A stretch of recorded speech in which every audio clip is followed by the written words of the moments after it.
જૂનાગઢના માળિયા હાટીનામાં વરસાદી માહોલ છવાયો। વહેલી સવારથી વાદળછાયું વાતાવરણ બાદમાં વરસાદ વરસ્યો। માળિયા સહિત આજુબાજુમાં ગ્રામ્ય વિસ્તારોમાં વરસાદી ઝાપટા પડ્યા। વરસાદી માહોલથી ખેડૂતોએ રાહતનો શ્વાસ લીધો।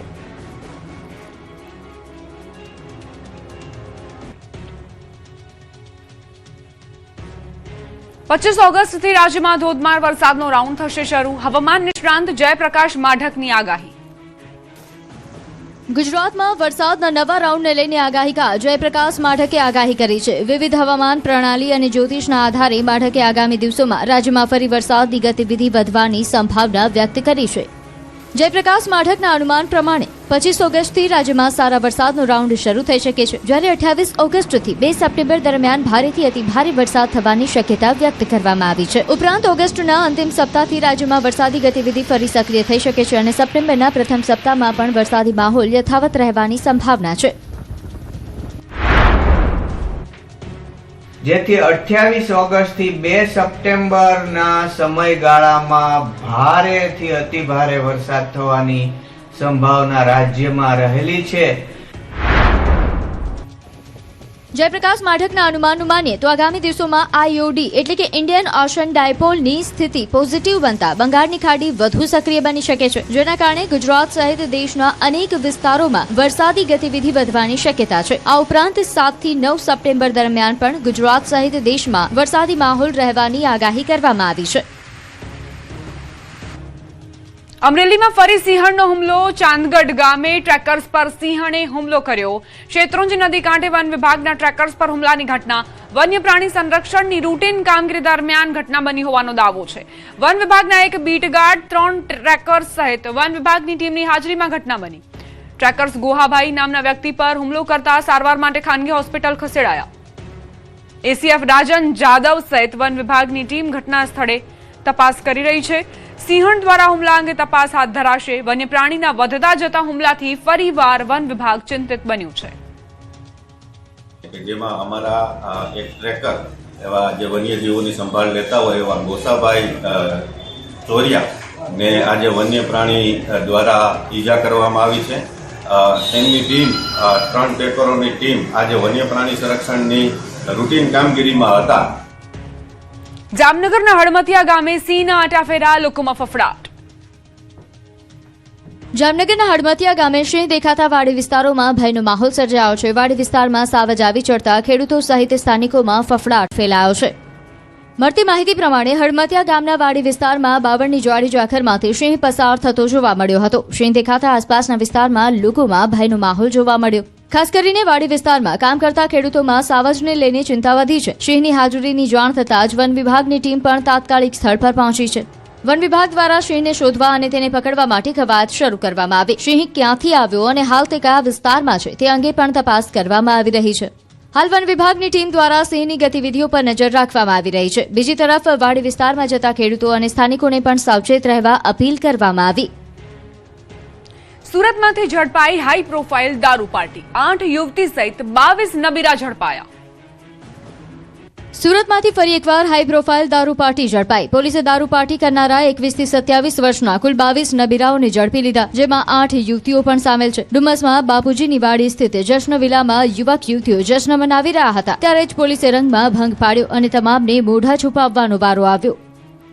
પાર્ટીમાં યુવક યુવતીઓ મોંઘીદાટ લક્ઝરી ગાડીઓ લઈને પહોંચ્યા હતા અને વિદેશી દારૂની બોટલો સાથે પાર્ટીનો માહોલ જામ્યો હતો, ત્યારે જ પોલીસે રંગમાં ભંગ પાડ્યો। પોલીસની આ કાર્યવાહીમાં દારૂ, બિયર, લક્ઝરીઝ કાર અને 6 લાખ રૂપિયાની કિંમતના 24 મોબાઈલ સહિત કુલ 1 કરોડથી વધુનો મુદ્દામાલ જપ્ત કર્યો છે। પ્રાથમિક તપાસમાં સામે આવ્યું કે આ સામાન્ય પાર્ટી જેવી દારૂ પાર્ટી ન હતી। પાર્ટીમાં વિદેશી કલ્ચર સાથે દારૂ પીવા અને પીવડાવવાનો નવો જ ટ્રેન્ડ સામે આવ્યો છે।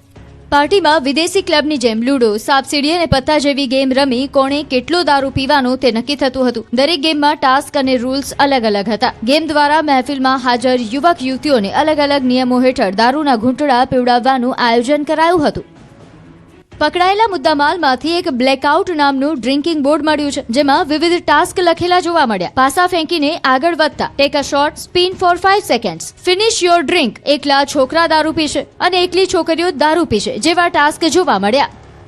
પોલીસની તપાસ દરમિયાન કેટલીક બોટલો સળગાવેલી હાલતમાં પણ મળી આવતા સમગ્ર મામલો વધુ ચર્ચામાં આવ્યો છે। પાર્ટી પૂરી થયા બાદ પુરાવા નષ્ટ કરવાનો પ્રયાસ થયો હતો કે કેમ તે દિશામાં પણ તપાસ ચાલુ છે।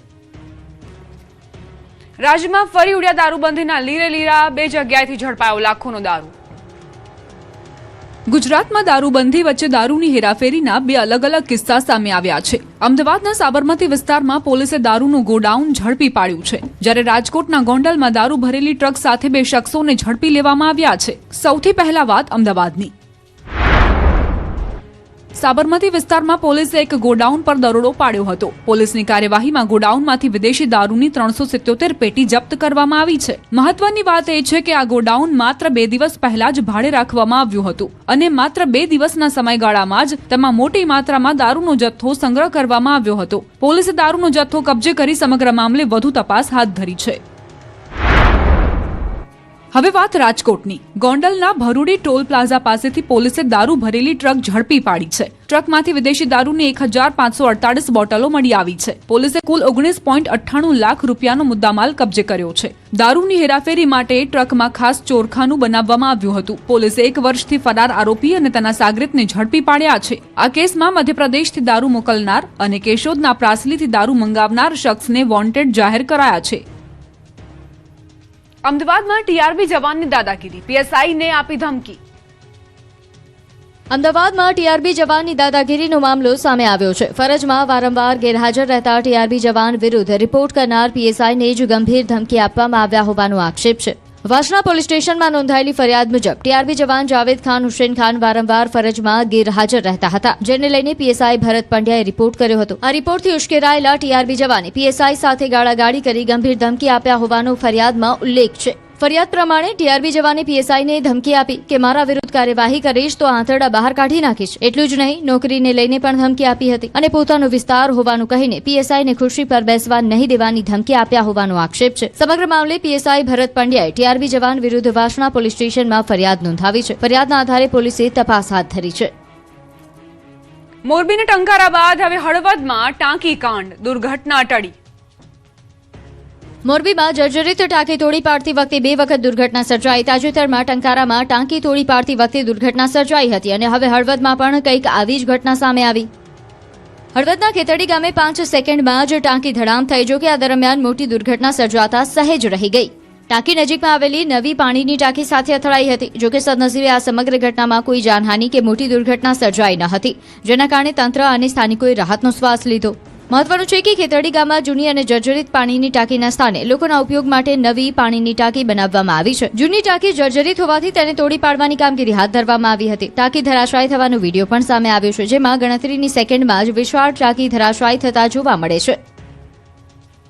આ પહેલા મોરબીના ટંકારાના હીરાપર ગામે જર્જરિત ટાંકીને પાડવાની કામગીરી દરમિયાન અકસ્માત સર્જાયો હતો. ટાંકી નિર્ધારિત દિશાના બદલે વિરુદ્ધ દિશામાં પડતા આસપાસની મિલકતોને નુકસાન પહોંચ્યું હતું. વડોદરા બાદ હવે રાજકોટમાં ડ્રાઇવિંગ લાયસન્સ માટે અગ્નિ પરીક્ષા, મોટાભાગના લોકો ફેલ.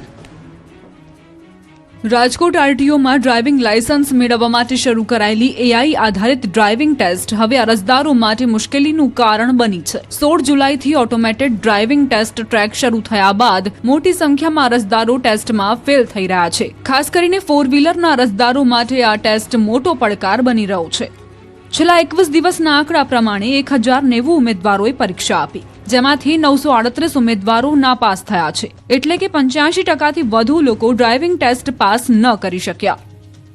2 વ્હીલરની વાત કરીએ તો 2393 ઉમેદવારોએ પરીક્ષા આપી, જેમાંથી 670 ઉમેદવારો નાપાસ થયા. એટલે કે 27%થી વધુ અરજદારો નાપાસ થયા છે.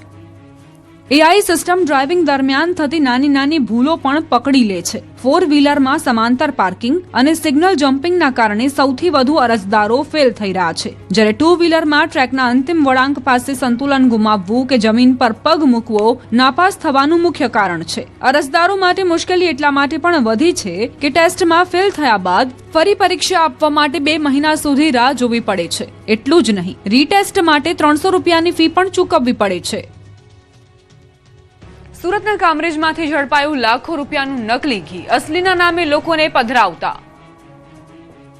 સુરતના કામરેજમાં અસલી ઘીના નામે નકલીનો ખેલ ઝડપાયો. કામરેજના ધોરણ પારડી ખાતે આવેલા હિન્દવા ઇન્ડસ્ટ્રીયલ એસ્ટેટના ગોડાઉનમાં સુરત જિલ્લા એલસીબી અને ફૂડ વિભાગે સંયુક્ત દરોડો પાડ્યો હતો. દરોડા દરમિયાન ગોડાઉનમાંથી મોટી માત્રામાં શંકાસ્પદ ઘીનો જથ્થો મળી આવ્યો છે. તપાસ ટીમે અહીંથી લીટરના જારમાં પેકિંગ કરેલું કુલ 5157 લીટર શંકાસ્પદ ઘી જપ્ત કર્યું છે. જપ્ત કરાયેલા ઘીના જથ્થાની કિંમત 26 લાખ રૂપિયાથી વધુ આંકવામાં આવી છે. મહત્વનું છે કે માત્ર શંકાસ્પદ ઘી જ નહીં પરંતુ ગોડાઉનમાંથી 285 કિલો સોયાબીન ઓઇલનો જથ્થો પણ મળી આવ્યો હતો. જેથી આ જથ્થાનો ઉપયોગ ઘીમાં કરવામાં આવતો હતો કે કેમ તે દિશામાં પણ તપાસ હાથ ધરવામાં આવી રહી છે. હાલ તો એલસીબી અને ફૂડ વિભાગે સમગ્ર જથ્થો જપ્ત કરી લીધો છે.